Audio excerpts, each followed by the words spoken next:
ఆడుతూ పాడుతూ అంటూ ఆడుతూ పాడుతూ ఈ పచ్చని పంట పొలాల మధ్యకి అయితే వచ్చేసాము. స్టేట్ హైవేకి, కర్ణాటకలోని స్టేట్ హైవే. చిన్న చిన్న పల్లెల మధ్యన వెళ్తూ ఉన్నాను. వీళ్ళకట్ట తెలుగు మిక్సింగ్, కన్నడ మిక్సింగ్, రెండు మిక్సింగ్తో నాకు అర్థం కాక, అబ్బా నేను తెలుగులో చెప్పాలా, ఇంకా తెలుగులోనే చెప్పాల్సింది వస్తుంది. అది వాళ్ళకి కొద్దిగా అర్థం అవుతూ ఉండదు. ఈ రాష్ట్రాలలో ఈ కర్ణాటక, ఈ తమిళనాడు, ఈ కేరళ, ఈ రాష్ట్రాలలో అయితే హిందీ అయితే అసలు రాదు. ఈ మారుమూలలో అయితే అసలు రాదు. తెలియదు వీళ్ళకు. తెలుసు కాదంటే ఇంకా అందరికీ మోస్ట్లీ అంటే 90% తెలీదు హిందీ అనేది. నాకేదో వచ్చిరాని హిందీతో ఇన్ని రోజులైతే ట్రావెల్ చేశాను. ఈ కర్ణాటకలో అయితే అమ్మా చాలా కష్టమే అసలుకు. మనగా కన్నడ ఆ హిందీనే మేలు, కొన్ని అక్షరాలు అర్థమవుతాయి.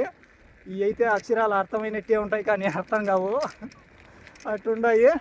రోడ్డు అయితే ఈ విధంగా పోతా ఉండడమే. ఆల్మోస్ట్ ఇంకొక 100 కిలోమీటర్లు అయినా కానీ ఇవే స్టేట్ హైవేల్లో ఇలాంటి రోడ్లలోనే మన పయనం అనేది కొనసాగుతూ ఉంటుంది. పెట్రోల్ పంప్స్ అసలు లేవు, చిన్న చిన్న ఊర్లుగా వస్తున్నాయి. ఇవాళ స్టే ఎక్కడో ఏంటో అన్ప్రెడిక్టబుల్. నిజంగా ఇంత చిన్న చిన్న ఊర్లలో ఎక్కడగా స్టే చేసామో చూద్దాం. మరి ఈరోజు స్టే ఎక్కడ దొరుకుతుందో అనేది చిన్న ఎగ్జైట్మెంట్లానే ఉంది. వర్ష అయితే లేదు, అందుకైతే సంతోషం. ప్రాజెక్ట్ ఎల్ఆర్ చూస్తూ ఉండండి. మీ శివ అండ్ మ్యాస్ట్రో వీల్స్ తెలుసు కదా. A small tribute to #Ranjith and wheels అన్న. Save water, save earth, solution to pollution.